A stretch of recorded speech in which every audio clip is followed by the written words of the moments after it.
less obscured. But that's the body of a buck. But from the looks of it, he's about a 1.5 years old, I guess. No, we're not going to take that deer. We're going to let this guy go, and we're going to let him grow. But feel free to come back and visit me again in a couple of years. With one finger and a great deal of common sense, white-tailed deer hunters across North America are making sound deer management decisions. They are rethinking their concept of what makes a quality deer hunt. I'm Joe Hamilton, wildlife biologist and founder of the Quality Deer Management Association. I'd like to tell you about a new movement among enlightened white-tailed deer hunters that is sweeping the whitetails range. It is called Quality Deer Management, a management philosophy and practice that unites landowners, hunters, and biologists in a common goal of producing biologically and socially balanced deer herds within existing environmental, social, and legal constraints. Two Texas wildlife biologists, Al Brothers and Murphy Ray, originally popularized this concept in their 1975 book entitled Producing Quality Whitetails. This practice was brought to the Southeast in the late 1970s and has since been employed successfully on millions of acres of private as well as public lands across the whitetails range. Quality deer management typically involves restricting the harvest of young bucks, increasing the harvest of antlerless deer, particularly adult females, improving deer herd nutrition, maintaining accurate records, and enhancing hunting experiences. A successful quality deer management program requires an increased knowledge of deer biology and active participation in management. This level of involvement extends the role of the hunter from mere consumer to that of manager. It is the respect for the quarry that bestows an ethical obligation to practice sound deer management. Consequently, to an increasing number of landowners and hunters, quality deer management is a desirable alternative to traditional deer management. For the next few minutes, lend us your eyes, your ears, and your open mind. Allow us to show you, to prove to you, that a change in philosophy and values can lead you to quality deer management.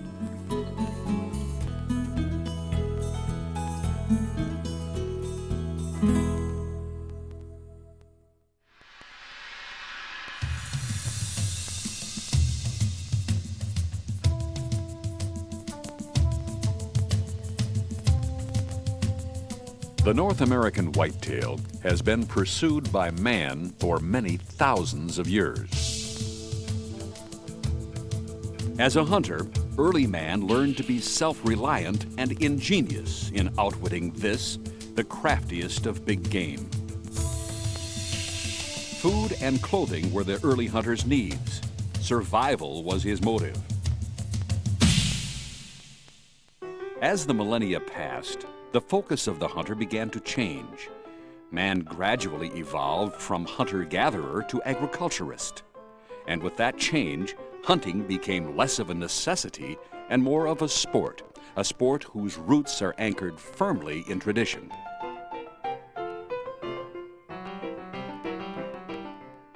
For decades, most state wildlife agencies permitted the harvesting of bucks only. The theory being unharvested does represented future generations of male offspring. That was true, particularly in early days when deer populations were low. Across much of the country, deer herds increased to record numbers, and the disparity in the buck-to-doe ratio became more pronounced.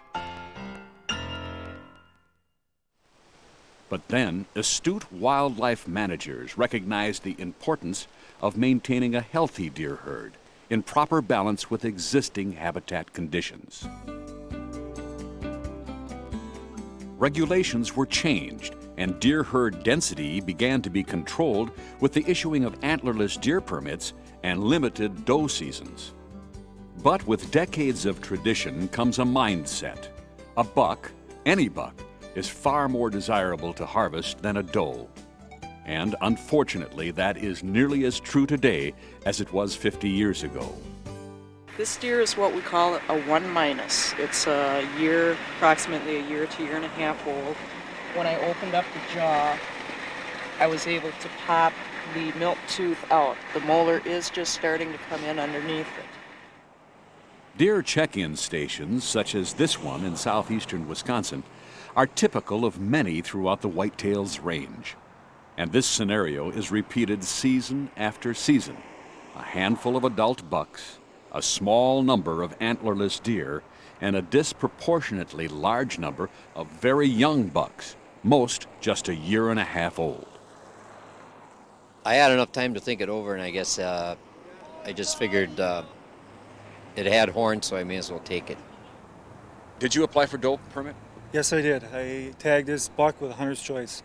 And would you have taken a doe had you seen one? No, I passed up probably a dozen doe this morning Well, how come? because I was horn hunting this year.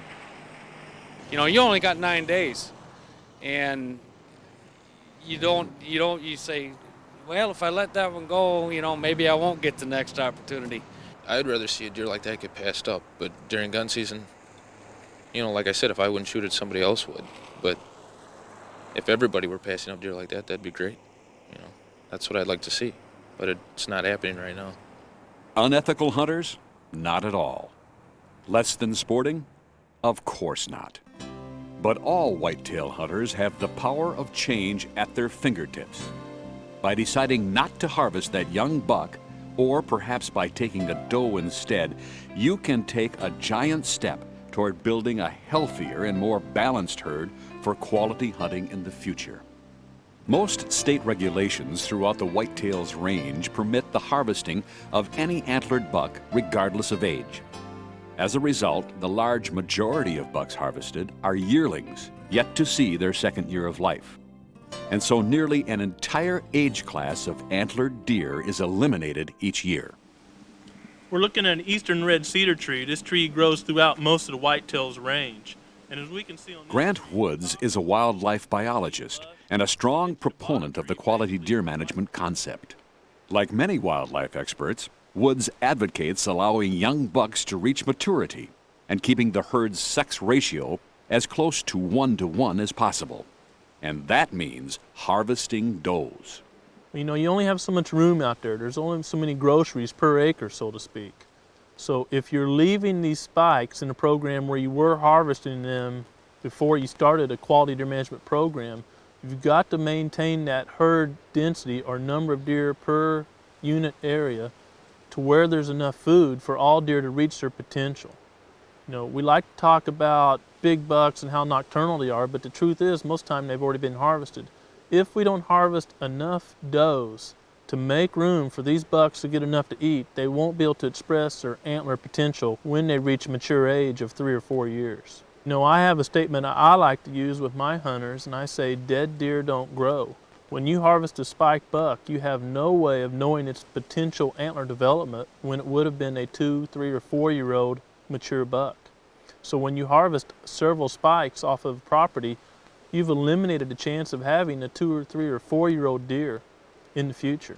You know, there's a mentality among many hunters, such as I, where I was raised in southern Missouri. I was always told, never harvest a doe. That's the source of next year's buck. I was raised by that. That was a code of ethics among sportsmen, let alone the legal restriction in most states. Now that we know more about the deer biology, we've got to convince our hunters that by harvesting does, you can actually have more bucks in the future to harvest and a healthier, more natural, balanced deer herd. To many hunters, a large set of antlers on a whitetail is of paramount importance. So important that we have established scoring systems, such as Boone and Crockett and Pope and Young. It is obvious that bucks such as these would never grow to these proportions if they were harvested as much younger animals.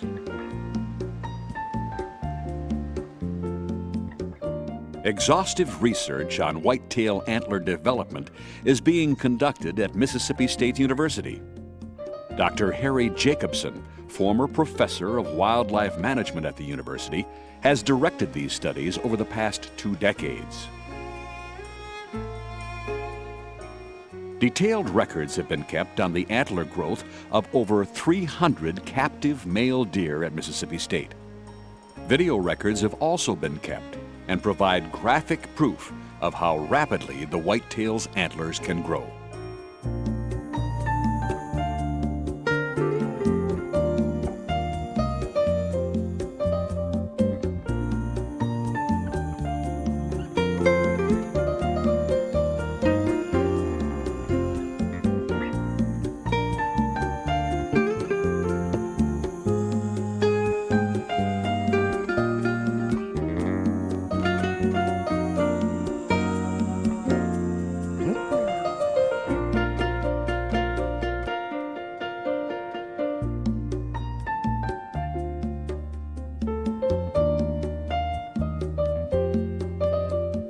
The tissue that comprises the whitetail's early antlers is among the fastest growing known to science.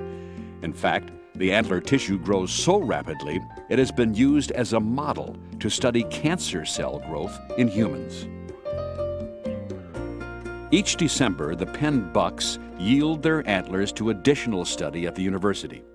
The deer are first tranquilized.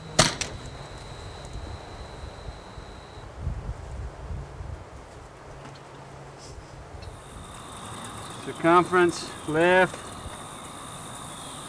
Yes. 5. Circumference right.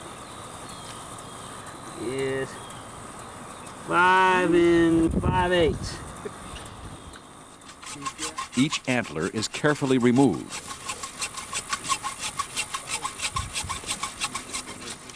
The process causes no pain.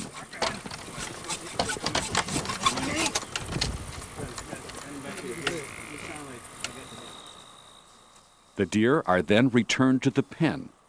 In a few more weeks, the remaining antler stubs will also be shed as the antler growing cycle is completed. Dr. Jacobson's studies have easily exploded the myth that nature somehow deals spike bucks a genetically inferior hand.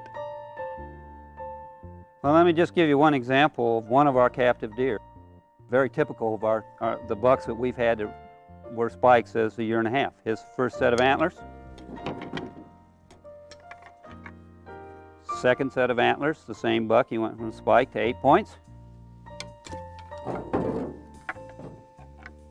Third set of antlers, he's now a 9-point, fairly respectable buck.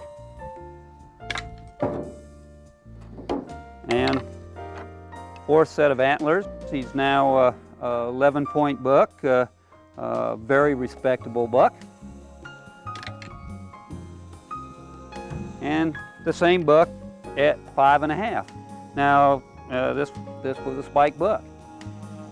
The simple truth is, bucks come nowhere close to their full antler potential in their first year of life. In fact, they're just beginning to approach it by the time they reach 4. We see antler maturity come about at about age 6 or 7 with most whitetail bucks. And they go through a progression of growth in the years, with the first set of antlers being about 10% of the potential development that they would have at 6 or 7 years of age. And there's a generalized progression with the second year of life, the animal having somewhere around 30 to 35% of its antler potential, third year of life in the neighborhood of 50%, fourth about 80%, and then the fifth year they're getting closer to their mature antler development.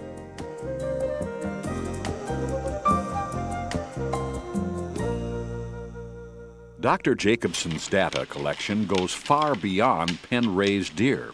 Extensive work has been conducted in the field, and much of the results of this work point to the importance of allowing the buck population to grow to fully mature animals.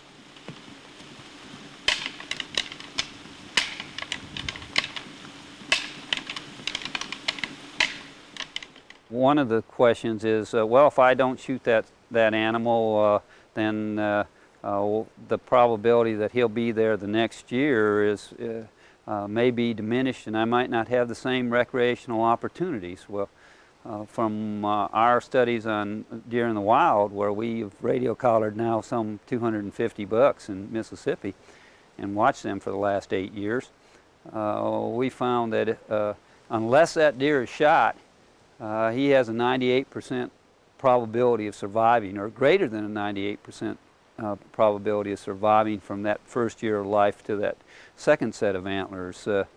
And actually, at 4.5 years of age, he's got about an 85% probability of surviving, not succumbing to natural factors like disease or trauma induced by other bucks through fighting or predation. So that virtually by letting him pass a year to greater achieve his potential maturity doesn't really cause us any loss of hunter opportunity to speak of.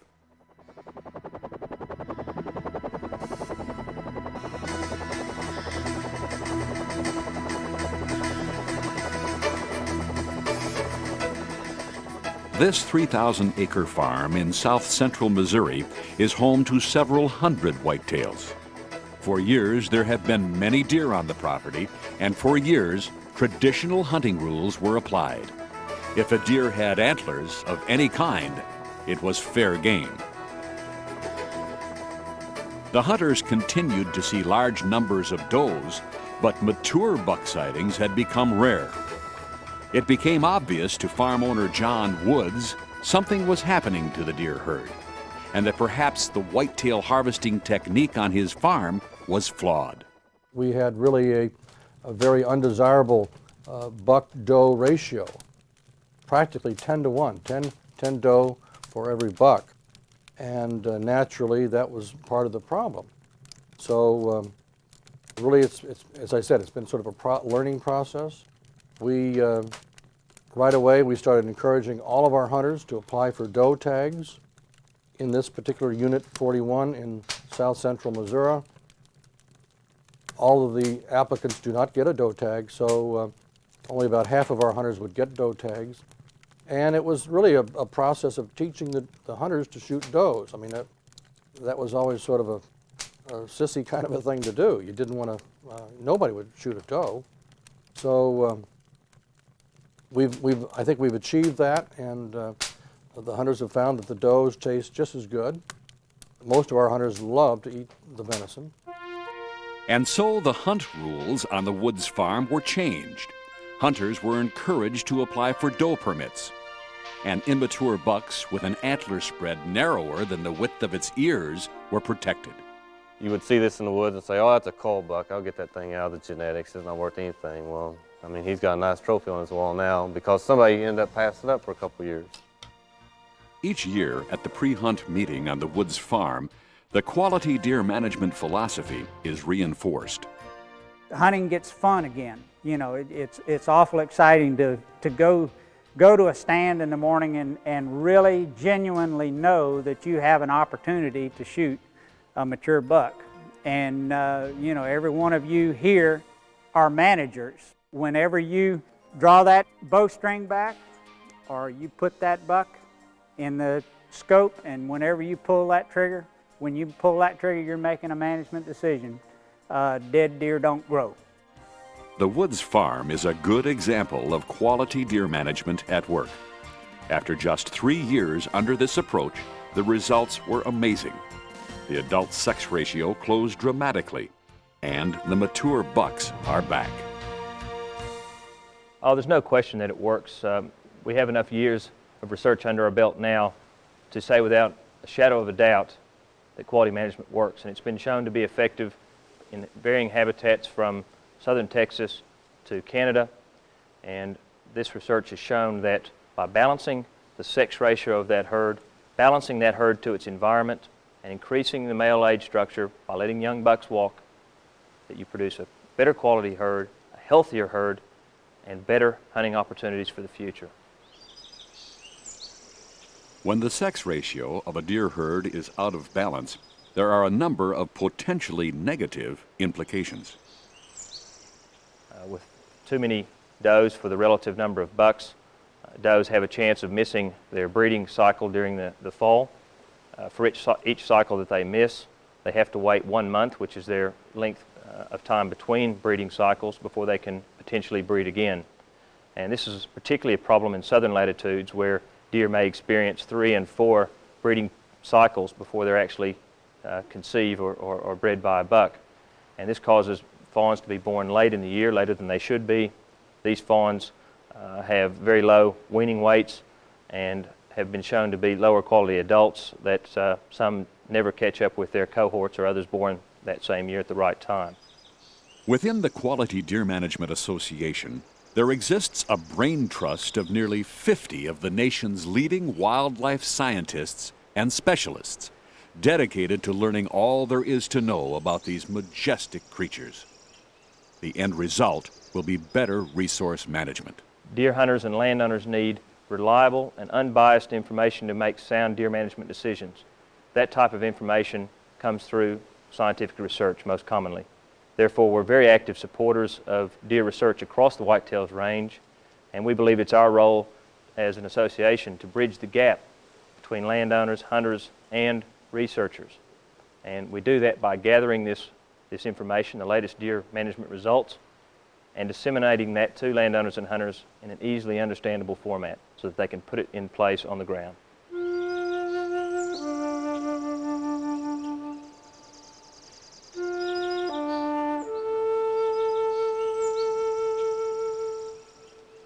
The Woods Farm in Missouri has been home to numerous whitetail studies. The University of Missouri Wildlife Department, in cooperation with the Missouri Department of Conservation, are conducting the research.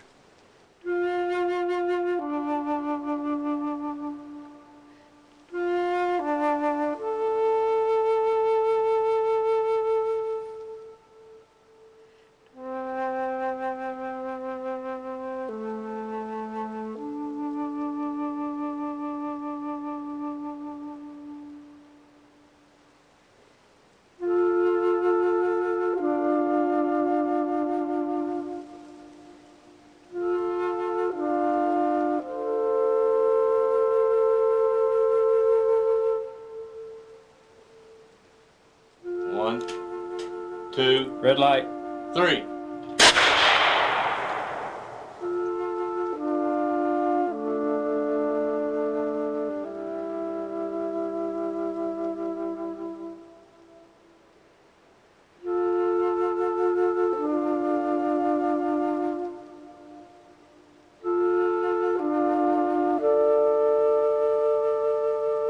Once the deer are subdued with a tranquilizer, blood samples are drawn. The blood provides university researchers with samples of the deer's DNA, which are used in a study to determine the animal's lineage. When we trap an animal out there, we're doing several things. And for this particular project, we're taking blood from the deer, extracting it from the jugular vein, and then taking it back to the lab and running some processes on it to finally be able to extract the DNA from that blood and take a look at each deer's DNA for the purposes of determining paternity of fawns, trying to determine which bucks may have sired certain the offspring.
So now with the advent of DNA fingerprinting, which I'm sure a lot of people have heard about, it's used a lot in forensics and things where you can take tissue from an individual and link that back to that individual using its DNA. We're taking blood from bucks, their mothers, and their fawns, and using the same process to say this buck was a sire of this fawn with a high degree of probability. One of the things that we do with that DNA after we've isolated it is run it through a couple of different procedures, PCR, so on and so forth, and then load this DNA or the DNA from individual animals. We could run up to 36 animals on a given gel to compare against one another, such as this, label it, and then load the DNA onto the gel.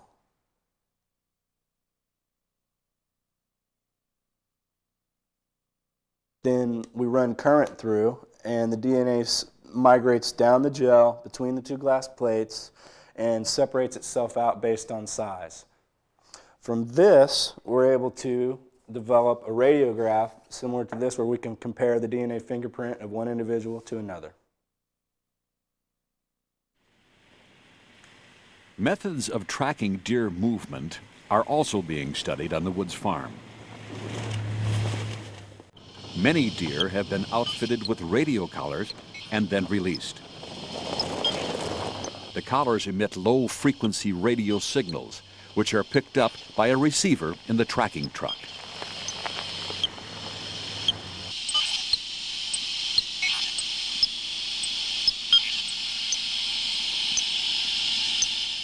The radio transmitters really provide the opportunity to collect several kinds of data. One of the most important objectives of the study was to look at deer's annual survival, how long they survived and what factors killed the whitetails. And the only way to do that effectively and be able to quantify that is to put the transmitters on, keep track of the deer, and when they die, the transmitters have a mortality sensor. When the transmitter lays still for 4 hours or more, then the pulse rate of the signal that comes out changes, and we know that that transmitter's laid still, suggesting that the deer may be dead. We'll then move in on the deer. Using a directional antenna, we can determine where the deer is from using a receiver and a directional antenna, walk into the deer, and if it's dead, then we can get it into the University of Missouri for necropsy. Other uses of the telemetry data, of course, is simply movement data. We see a lot of differences, sex and age differences in movement patterns. We see some dispersals, and we can get a better feel for how big an area deer will move over, in some situations, what types of habitats they're using, and so just a variety of movement, habitat use, mortality data.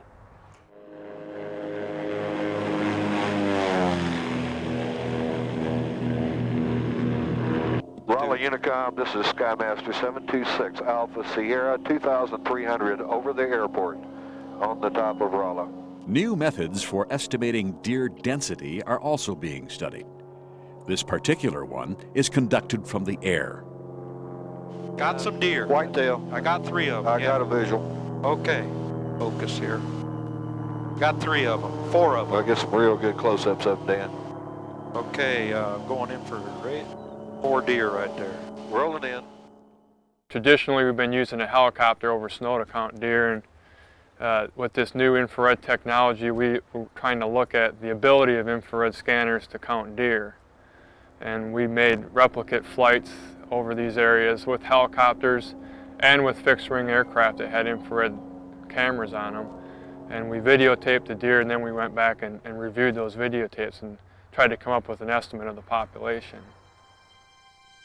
The white-tailed deer is one of North America's most fascinating creatures.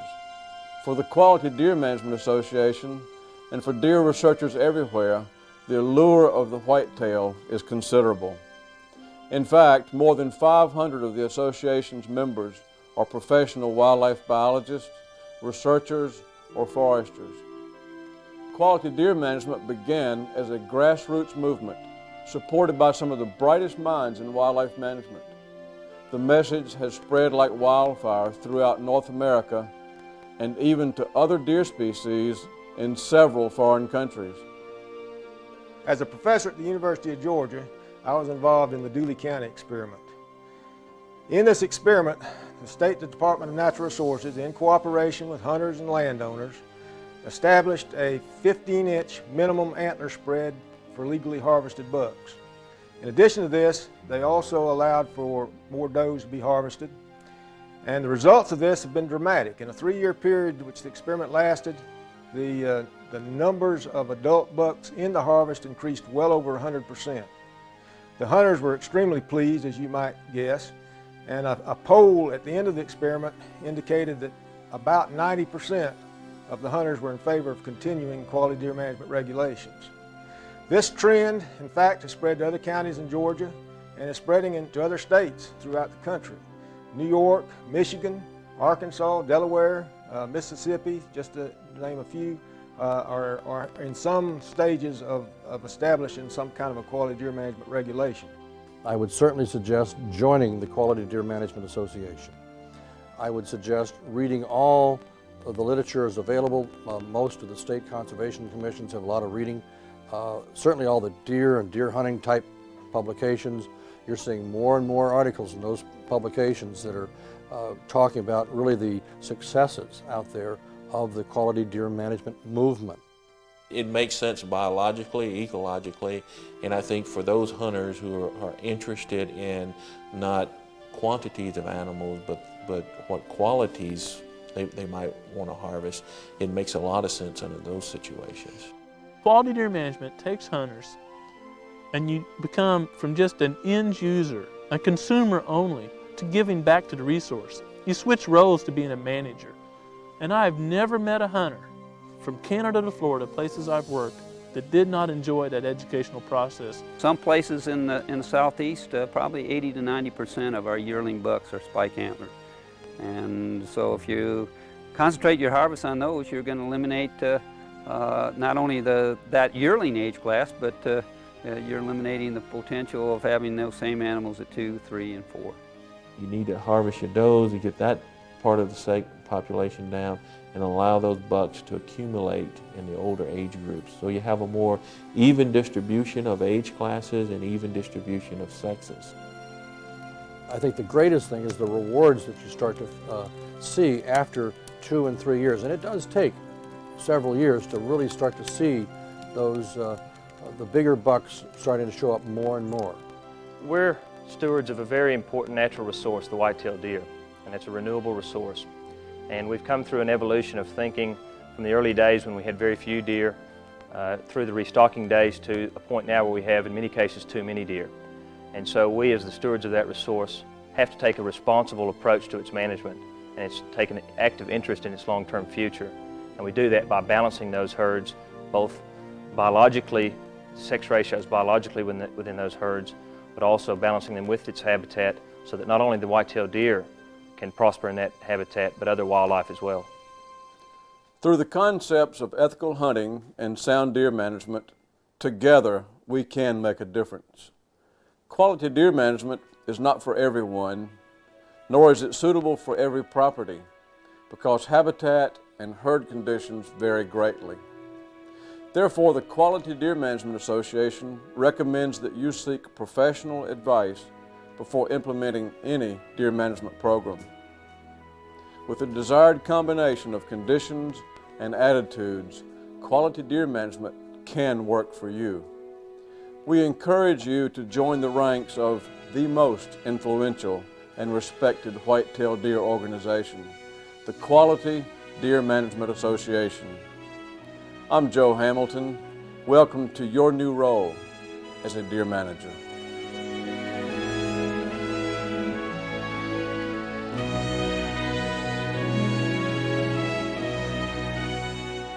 Becoming a member of the Quality Deer Management Association entitles you to its quarterly journal, Quality Whitetails, which is considered by many to be the single greatest source of whitetail deer management information available.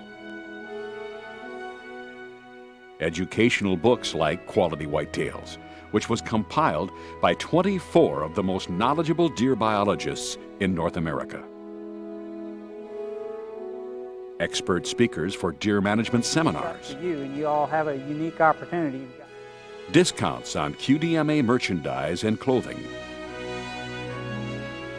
and other educational tools such as this video. For more information, contact the Quality Deer Management Association, P.O. Box 227, Watkinsville, Georgia 30677, or telephone 1-800-209-DEER.